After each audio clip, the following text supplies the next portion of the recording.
If I were to tell you what that is, you'd probably think I was having you on. A wooden peg with a brass peg in the top of it. That drives into the ground.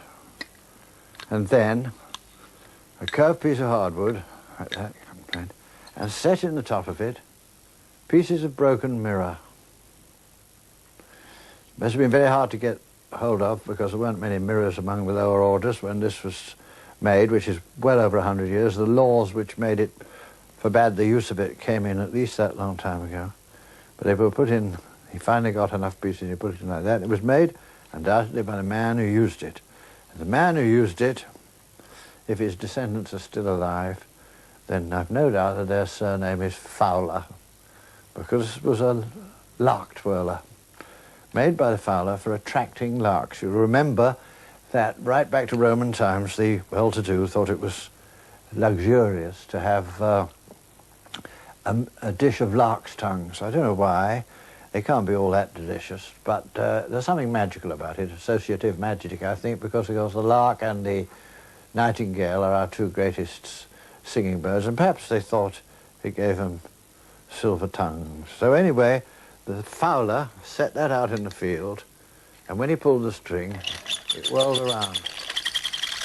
And the lark was flying high up in the sun, as it does, and they saw this glistening down below, and they were attractive to the larks. Nobody has ever quite explained why, but I suspect that it was just like a twinkle of water, just the sun catching on a ripple of water, because the skylark lived largely in the bare open fields and up on the high chalk hills where water was scarce. When it saw water, it wanted to get a drink. Probably did. So that's probably what it was. Anyway, down they came, and when they settled close to the twirler, they were caught with things called clap nets, which is another piece of handmade fowler's apparatus, in the use of which I will instruct you on some other occasion. Most of the curious trades that existed in those days made what they wanted for themselves, and so did ordinary people, because that, for instance, made from just the materials that could be picked up, a hunting whip. This was made in the New Forest. Some penurious New Forest commoner who liked to follow the hounds on his pony, he made that from ash, and the lash is made from graded pieces of strap, cut thinner and thinner and thinner, and in flat, until it comes out to a cord. And it makes a very good hunting whip indeed. And the fellow who made it didn't think of asking anybody else to make a hunting whip, and knew that he would never be able to afford a hunting whip that came from a shop, so he just made it. And this too, this was the hearth brush. In the days when we had open fireplaces, big open ingle nook fireplaces, this was the hearth brush, because it was much longer then. It's worn away, but it used to sweep the hearth absolutely beautifully. It's made of birch twigs, cut in the wood, a piece of ash, and then slivers of hazel, cut out of a hazel thing from the hedge, and on like that. And so, if you wanted something, you went out and made it. Or wandering people who wandered about, who made a living by making things that they could make from materials that cost nothing. One of the most noticeable of these is the beehive, the traditional beehive, what's called a bee skep. You've probably seen pictures of those, probably on honey jars. They're made of straw. Right then, well, you're going to watch this old gentleman make a beehive exactly as it was made in the days, for instance, of Chaucer. In the days when people had to find materials for everything. Nowadays we just make materials if we want them, man-made materials. But this is a material that we use for all sorts of things in the old days. And you've probably seen what it actually is, a blackberry briar. And of course from the hedges you can get these blackberry briars up to 10, 12, even 15 feet long, and he's splitting it. And what they used to do with these briars, the various uses, was to cut them, the green, and then coil them up and put them in a barrel full of brine. And leave them in a barrel full of brine for weeks on, strong brine for weeks and on end. If you ask them why, they said when they comes out of there, they'll tie like leather laces. To say. And now he's cutting this exactly into laces, and it's about the only way that you could get a lace this long. Even a boot lace you can't get all that long because of the length of a bullock anyway. But he can get these up to 12, 15 feet long, and he cuts there's an art in cutting them clean. You have to rock the knife. This time he's just doing them, and then having done that, the pith has all gone soft from being soaked in the brine, and the skin has all become immensely strong and leathery. And so he and the wandering gypsies before him and the country people, as I say, right back to the days of the Anglo-Saxons, thus they made a lace that could be used for what is in effect basket making, because let's face it, the making of beehives is just about the same skill as the making of straw baskets. See how he rolled it round that peg. And now we come to the straw. Now, of course, nowadays this is a problem with straw, because there hardly is any straw nowadays. It's a problem with the beehive makers, and the problem with the horse collar makers, and even the problem with the thatchers is the fact that nowadays the farmers grow very, very short corn.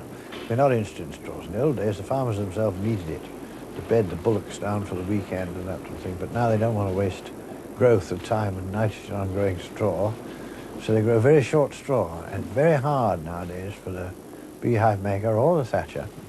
Most of the thatchers, for instance, have to bring most of their straw in from overseas nowadays. Now, having got that straw and cleaned it up, he's put a hank of it together, and he's put a ring round it.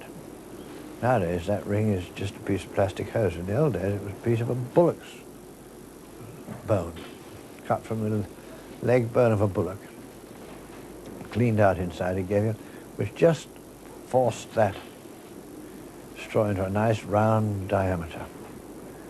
Now here he is making a concession to modernity.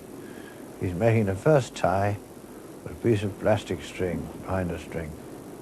And the truth of the matter is that if he were making this hive not for us, he would make the whole hive with plastic baler string nowadays. But just so we can see it right, he's going to do this the old way. Nobody is going to go cutting briars and rolling them up in barrels of brine nowadays, when they can pick all the binder twine they want off the hedges. This is how he does it.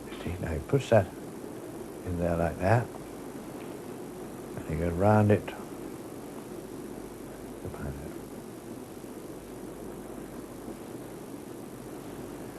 So that the whole thing starts with a hole.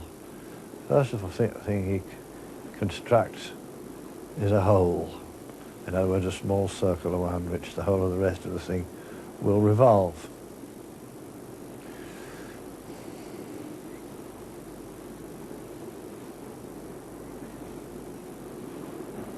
You see, there's the principle. There's a piece of one, finally finished. You've seen, I'm sure you've seen straw baskets like that, actually. They make them in primitive countries now, and they come to England to be used as waste paper baskets. Just the same thing. Of course, like a thatched house, which is marvelously warm, the beehive, because it's made like this, is marvelously insulated. It keeps the bees cool and warm in turn. As you want to add a piece of straw, you slip it in between like that, fork the existing part of the straw over it, push the ring over it to hold it in place. Through you go with your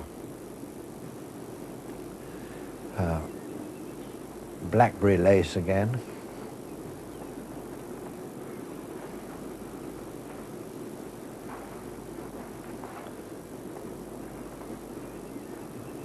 Now that's an interesting little tool. That little fork is, once you get it really tight, because you want this really tight, you close that fork, push it through, see, like a tuning fork. When it comes out the other side, it opens just enough for you to push the lace into it, and then you pull it through, and out it comes the other side. You're sewing, in other words. I mean, if you tried to push that lace through that tight straw without it, you wouldn't be able to do it.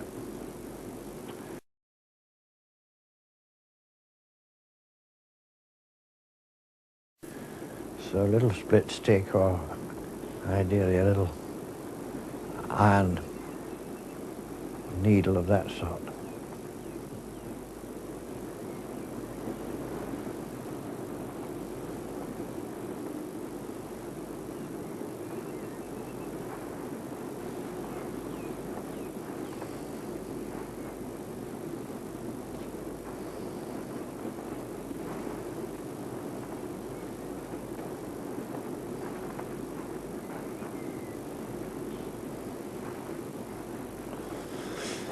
I'm making a record of it for the books, for the camera, with the camera at the same time.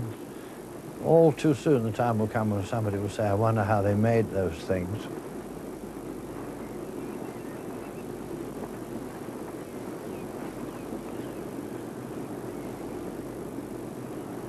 When you come to try it, you'll find it very hard to keep the equal pressure and the perfect circle and the same tightness all the way, but like everything else, that's practice. That's how it should come out in the end. Of course, he's doing all that very slowly in order we can see how he does it. He's pretty fast, really, because he's made them for years, and he can make one certainly in half an hour. Wouldn't be surprised if for a pint of beer he could make one in 20 minutes. As he comes near the end, he's got to make the entrance for the bees. You see, that thing is very tight and level now. It will stand absolutely firmly on a bench, four-legged bench made the same way as a three-legged milking stool. And there has to be a place for the bees to come in, so he just cuts away at one point about a third of the thickness, which makes a little bee-sized front door, and they can walk in and out.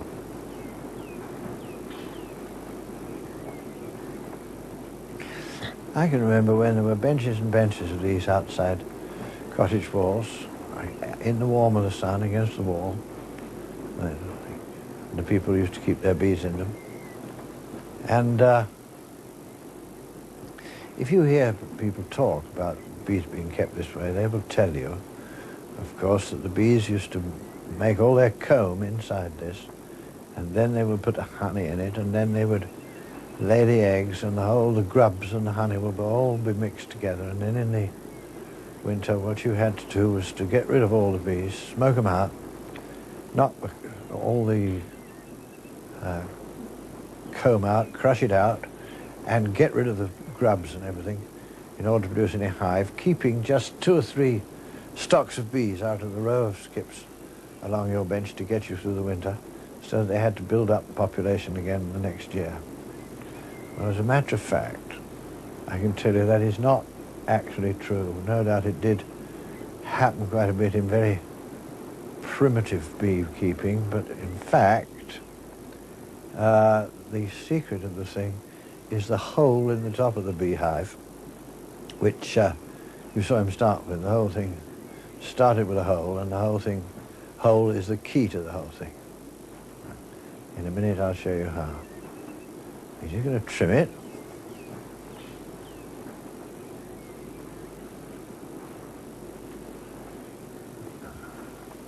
And then there's this marvellous warm thatch house, which will take a whole stock of thousands of bees and queen like that, standing on the bench, but there's a hole in the top. So they made another little honey compartment that went on top. And they put a piece of perforated metal over the hole with holes the right size to keep the queen out. Therefore, in the top we got untainted comb and clean honey